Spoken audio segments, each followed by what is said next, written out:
प्रस्तुत है मिशन इंद्रधनुष पर केंद्रित प्रायोजित कार्यक्रम सफलता की कहानी लोगों की जुबानी।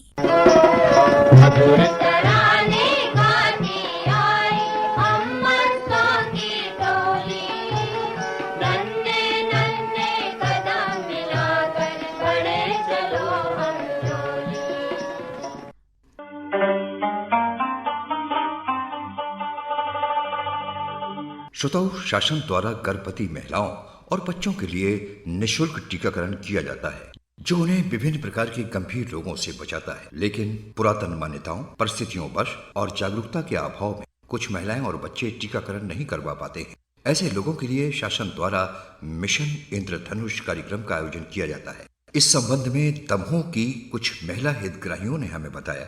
मेरा नाम आरती ठाकुर है। मेरा बच्चा 1.5 माह का था, तब एएनएम दीदी ने आंगनबाड़ी में आके टीका लगाया था। टीके लगने के बाद फिर बुखार आ गया उसको।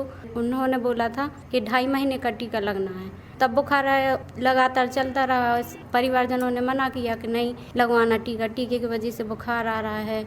एएनएम दीदी घर पर आई, फिर उन्होंने परिवारजनों को समझाया ये टीके बच्चों को लगते हैं जो 12 तरह की बीमारियों से बचाव रखते हैं, इसलिए आपको लगवाना चाहिए। और थोड़ी बच्चों को परेशानी भी होती है। फिर परिवार के सब मान गए। फिर उसके बाद आंगनबाड़ी में मिशन इंद्रधनुष के दौरान टीकाकरण शुरू हुआ। बच्चा ठीक है, बीमारियों से बचा है, स्वस्थ है अभी भी।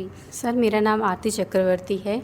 मैं दमोह में चैनपुरा रोड में रहती हूँ। मुझे जैसे ही पता चला कि मैं गर्भवती हूँ, मुझे लगा कि मुझे टीकाकरण करवाना चाहिए। दीदी लोग ने बताया मुझे, लेकिन मैं कुछ एक्सीडेंट हो गया था मेरी फैमिली में, तो मुझे मायके जाना पड़ा दमोह से बाहर, तो मैं नहीं लगवा पाई थी। फिर जब मैं मायके से घर वापस आई दमोह, एएनएम दीदी ने हमें बताया कि हमें टीटी लगवाना चाहिए, जिससे हमें और हमारे बेबी दोनों को बीमारियों से सुरक्षित रखेगा। मिशन इंद्रधनुष में हमने आंगनबाड़ी में जाके टीटी लगवाया। दमोह में टीकाकरण से वंचित महिलाओं और बच्चों को जागरूक करने और टीकाकरण करवाने के लिए प्रोत्साहित करने का कार्य कर रही हैं दमोह की एएनएम रागनी चौरसिया। उन्होंने हमें बताया, मैं अर्बन पीएचसी दमोह में पोस्टेड हूँ।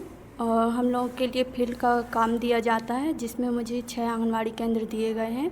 हमारा मुख्यालय आंगनवाड़ी केंद्र होता है, जहाँ पर आशा, आंगनवाड़ी कार्यकर्ता, सहायिका सभी की मदद से हम एक टीम वर्क की तरह काम करते हैं, जिसमें एएनसी आती है। जैसे ही उसका पता चलता है हमें कि वो गर्भवती हैं, उसे बुलाते हैं, उसका पंजीयन करते हैं, उसका एमसीपी कार्ड तैयार करके उन्हें सारी स्वास्थ्य सुविधाओं के बारे में अवगत कराते हैं, और यहाँ से ही हमारा रिकॉर्ड शुरू हो जाता है। इसके बाद जब भी महिला की डिलीवरी होती है, उसके बाद बच्चे का पंजीयन, उनका वैक्सीनेशन, ये सारी चीज़ें शुरू हो जाती हैं। ऐसे भी ड्रॉप आउट बच्चे मिलते हैं जो एक बार आते हैं और फिर 1-2 महीने तक वो गायब रहते हैं, मतलब कोई ना कोई प्रॉब्लम रहती है, या वो बाहर रहते हैं, या फर्स्ट वैक्सीन लगती है जब को, के बाद बच्चे को फीवर आता है, बच्चा 1-2 दिन परेशान करता है, उसकी वजह से वो डर जाते हैं और आंगनवाड़ी केंद्र आते नहीं है वैक्सीन लगवाने के लिए। ऐसे परिवार में हमें एक बार जाकर उन्हें समझाइश देनी होती है कि ये नॉर्मल रहता है, 1-2 दिन बच्चे का परेशान करना, बुखार आना, ये सारे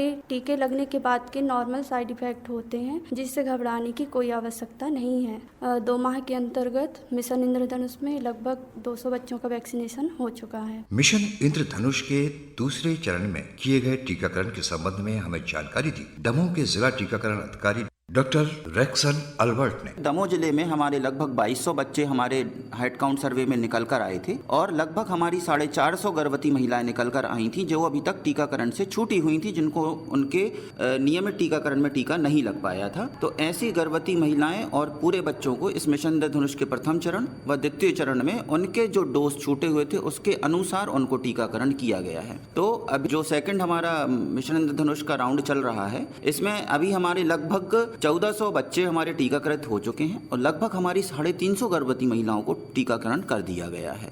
श्रोताओ, एक अच्छे स्वास्थ्य और गंभीर रोगों से बचाव के लिए टीकाकरण अवश्य करवाएं।